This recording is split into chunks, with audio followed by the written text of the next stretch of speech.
Welcome to Nanny Knowledge with Miss Jen. Hi mommies, daddies, nannies, and grannies. In this video, I'm going to be talking about nighttime potty training.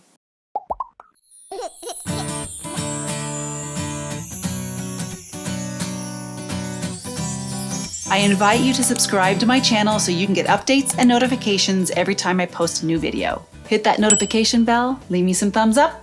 Okay, so you've got your kiddo pretty much potty trained, but now you're transitioning into the potty training at night. Potty training during nap time, sleep time, bedtime.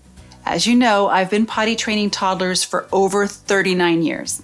That's a lot of potty training. I get a lot of potty training mommy clients asking me when should they expect their toddler in training to be completely potty trained through the night. Believe it or not, this is actually something that develops over time. It's not right away. It usually takes a kiddo until the age of about 4 or 5 before they're completely potty trained through the night, completely accident-free. Nighttime bladder control is actually something that develops over time. It's not something that you can teach, and it's not really even anything that you can work on with your kiddo. It's a developmental thing with their body. This is actually a hormonal thing when your child is growing and developing. It's a chemical. There's a hormone called ADH. Anti-diuretic Hormone. Look it up. It's pretty interesting. It's amazing, actually. And as your child grows and develops and their bladder capacity increases, there's more and more of this hormone produced in the body that helps them with control of their bladder and the urges that they have to go to the bathroom at night during their sleep. Isn't that amazing? The human body is just so amazing to me. Of course, this is hormonal, this is the body, this is science. So every child is going to develop different levels of this hormone at different ages and stages. So not every kiddo is going to be nighttime potty trained at a certain age or at the same time as everybody else. In fact, that's why you hear about so many kids that are a little bit older, 4, 5, even 6, 7 years old, who are still having bedtime potty accidents. There's actually a fine line between not being potty trained at night versus being a bedwetter, bedwetting. I think after the age 5, they start to consider it more of a bedwetting situation because maybe they're a heavy sleeper, or perhaps they didn't have as much of this hormone that developed. So there's a difference between not being potty trained through the night yet versus bedwetting. Many children are very deep sleepers. They're such heavy sleepers that they don't even wake up to feel those bladder urges to get themselves up to go to the potty at night. So for nighttime bedtime as well as nap time, I always recommend just using pull-ups for sleeping.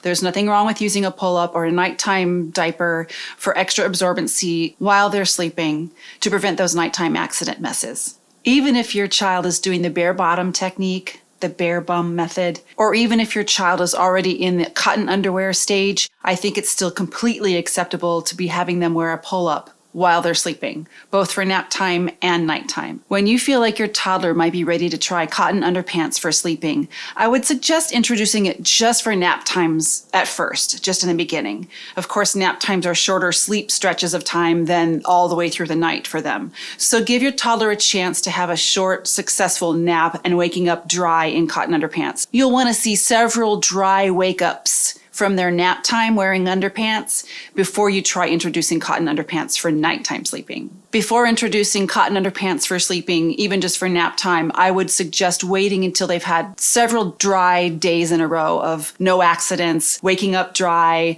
and being accident-free during the day for a good week or so before introducing cotton underpants for sleeping. So pull-ups for nighttime and sleeping and nap times until they're getting really good at staying dry and being accident-free, and then gradually introducing them to cotton underpants for sleeping for naps first, and then eventually nighttime. So once you're starting to see a lot of dry wake-ups in the morning or dry wake-ups after nap, and you're showing your toddler how dry they've kept their cotton underpants or how dry their pull-up is, showing them how proud you are of them, showing them what a great success that is, then you can start transitioning to cotton underpants at nighttime. Now, a lot of mommy clients and potty training clients ask me, should I be waking my child up in the middle of the night to take them potty so they won't have an accident? Potty training specialists and even pediatricians have a hard time with this one because it's not ideal to wake up a child who's in the middle of sleeping to take them to go to the bathroom, teaching them to be awake at a certain time. Oh, you have to go pee every time at midnight, or oh, let's get your body used to getting up at 2 a.m. It's going to develop a pattern. It's going to develop a habit that's going to be their routine. And not every child needs to get up in the middle of the night to go to the bathroom. First of all, you don't even know if they really even need to go to the bathroom. So a lot of pediatricians and potty training specialists have a tough time with this question because it's not ideal to wake up a child, disturb their sleeping patterns, disturb their restful sleep, you're just going to be messing with their circadian rhythms, their sleep cycles. They're not going to get that quality sleep. They're going to be messing up their REM cycles. And this is just going to create poor sleep quality for your child. And then they're going to wake up tired and groggy and lack of focus and grumpy. And nobody wants to be potty training a child who's grumpy. Those two don't go together. So let your kiddos sleep. That's my personal take. Everybody has their own opinion. You can do whatever you like with your child, but my specific personal opinion is let that baby sleep. You've probably heard the saying, never wake a sleeping baby. I think this applies here. I think any child who's getting a good night's sleep should not be interrupted to say, hey, come on, let's go take a pee. I personally feel like if a child is sleeping peacefully, why wake them up? Just because you want to not have a mess to clean up in the morning and a wet bed or a potty accident to clean up. Although it is not recommended by most experts, a lot of mommies insist on waking their kid up in the middle of the night to go to the bathroom. If this is the case, try to keep it quick, keep it quiet, not too much dialogue, not too much interaction, not too much stimulation. In fact, I would even suggest having a small nightlight in the hallway or in the bathroom so that you're not turning on all the lights and you're waking them up and stimulating them to where it's going to be hard for them to fall back asleep. Keep it quick. Do a quick change if they've had an accident. Get them to go tinkle if they need to go tinkle. Hopefully they'll even go if they even need to go. And then get them back and tucked in their bed quickly and snuggly, and hopefully they'll drift back off to sleep quickly. Again, I just personally don't feel like it's necessary to get up, you waking up, then waking up your child and possibly other people in the household just to get that child to get up and empty their bladder. I always recommend just having your child empty their bladder before bedtime. Make sure that you stand right next to that potty and make sure you stand next to your child to listen for the tinkle, listen for them to be completely emptying that bladder, and ensure that they're doing a complete, thorough elimination. I would recommend cutting off beverages close to bedtime, maybe an hour or two before bedtime, just so they're not filling that bladder up late in the evening and then going to bed with a full bladder. Be careful of the water sips during teeth brushing time right before bed. I know a lot of kiddos will be thirsty right before bed and they're trying to gulp their little cups of water, or maybe they're trying some stall tactics while they're brushing their teeth and they're like, I'm thirsty, I need water, I need to drink something. Just be careful and kind of monitor that as they're getting ready for bed so that they're not filling up that bladder right before they lay down and go to sleep. And of course, make sure that right when they get up in the morning, get them straight to the potty so they can empty their bladder and they don't feel like they have to hold it. A majority of potty accidents that happen in bed are in the morning. I'm not saying all of them, and there's no way to prove this unless you're checking their diaper every hour. But in my experience, most kiddos who have already gotten to that stage of their potty training are pretty much able to hold their bladder. It's just those morning hours where you can't hold it anymore. You know how it is for you as an adult. In the morning, you got to make that mad dash to the toilet because you got to go pee. Sometimes you can't even sleep in long enough because your bladder is waking you up. This is about the time that your kiddo is probably having those bladder urges too. So maybe if you can just get to your kiddo before it's too late, maybe you can be the one to wake them and then take them potty versus waiting for them to wake up on their own and then they have an accident or they wake up wet. Okay. As you know, I've been potty training toddlers for over 39 years. That's a lot of potty training. That's a lot of bedwetting. I can't tell you how many times I've had to change the sheets on the cribs and the little toddler beds and even some big kid beds because they've had a nighttime potty accident. I have learned through the years that there are many ways around this and there are tricks that you can try to make those nighttime accidents a little less inconvenient. Have you ever heard of the double sheet trick? Double sheet trick. Okay, maybe I'm just making that up.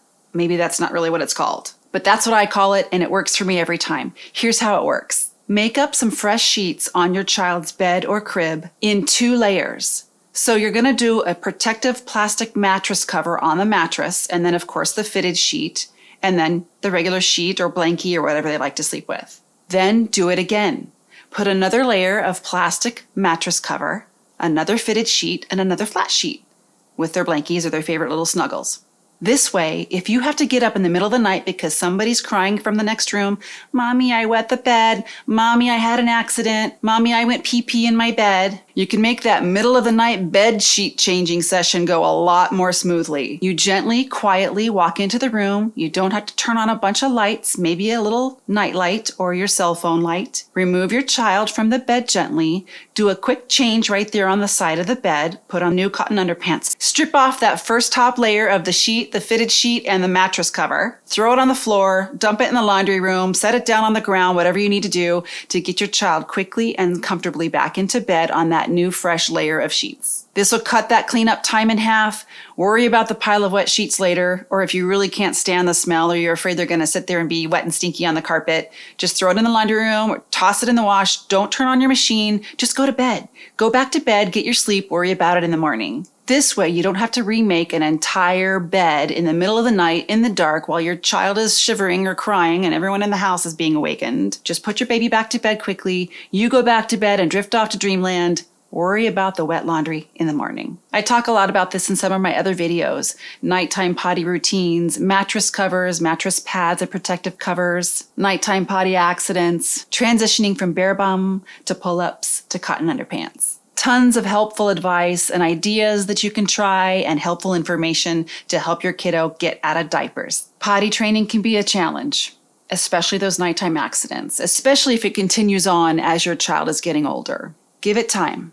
Potty training can take months, and nighttime potty training can take years, and it should be expected. I always try to explain to my potty training client mommies that this is not an overnight process. These things take time, and every child is different. Every kiddo learns at their own pace, in their own way, on their own terms. But when it comes to nighttime potty training, there's not a whole lot we can do as the adult to teach that, or push that, or rush that process. There's nothing we can be doing to help that be better or be learned more quickly. It's really up to the human anatomy and what that body chemistry is doing and that ADH hormone. So we just need to help our children to be aware of their bladders, not feel like they're going to be in trouble if they have a bedtime accident, and just help the bedwetting process be not too psychological or too stressful or too inconvenient. Make it easy, make it a quick fix, make it something that's a non-issue so it won't become a psychological thing for your child. And then it doesn't develop into something that is